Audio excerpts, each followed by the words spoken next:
আকাশ ছোঁয়ার স্বপ্ন নিয়ে পাইলটদের পথ চলা, সাহস, জ্ঞান আর ইচ্ছাশক্তি তাদের গড়ে তোলে আকাশের মতোই সুবিশাল করে। একজন পাইলটের প্রতিটি উড্ডয়ন শুধু যাত্রা নয়, এক একটি স্বপ্ন পূরণের গল্প। এই আকাশ যাত্রার সীমাহীন উচ্চতা নিয়ে পাইলটরা পৌঁছে যায় তাদের জীবনের লক্ষ্যে।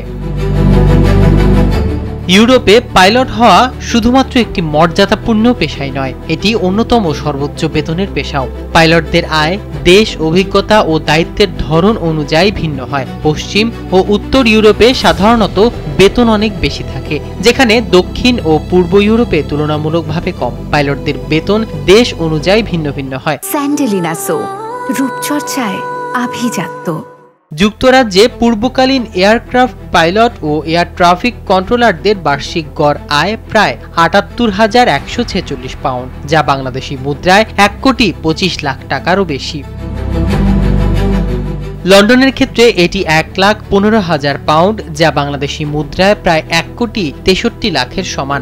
নবীন পাইলটরা বছরে প্রায় ৫৪,০০০ পাউন্ড আয় করেন, কিন্তু অভিজ্ঞ পাইলটদের বেতন ১,৭০,০০০ ইউরোরও বেশি হতে পারে। এদিকে জার্মানিতে গড় মাসিক বেতন ১২,৫৬৬ ইউরো এবং অভিজ্ঞ পাইলটরা বছরে ৩,০০,০০০ ইউরোরও বেশি আয় করেন। ফ্রান্সের ক্ষেত্রেও তাদের মাসিক গড় বেতন ৯,৩০০ ইউরো, আর অভিজ্ঞ পাইলটদের বার্ষিক আয় ১,০০,০০০ ইউরোর কাছাকাছি। সুইডেনে গড় বেতন মাসে ৬,৪৯২ ইউরো, তবে অভিজ্ঞ পাইলটরা বছরে প্রায় ১,০০,০০০ ইউরো পর্যন্ত উপার্জন করেন। আর বেলজিয়াম, আয়ারল্যান্ড, নেদারল্যান্ড ও অস্ট্রিয়ার মতো দেশগুলোতেও গড় আয় ১,০০,০০০ ইউরোরও বেশি। অন্যদিকে ইতালি ও স্পেনে গড় বার্ষিক বেতন যথাক্রমে ৮০,০০০ ও ৭৭,০০০ ইউরো। পূর্ব ও দক্ষিণ ইউরোপে বেতন তুলনামূলক কম, তবে অভিজ্ঞতা বাড়লে এই পার্থক্য কিছুটা কমে যায়, কারণ ৮ বছরের বেশি অভিজ্ঞ পাইলটরা নবীনদের চেয়ে ৬০ থেকে ৮০% বেশি আয় করেন।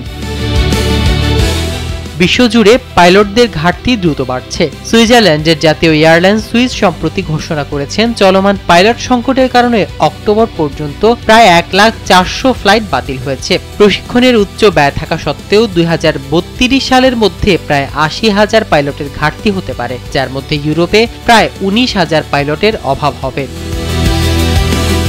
মাহমুদুর রহমান সিয়াম, কালবেলা।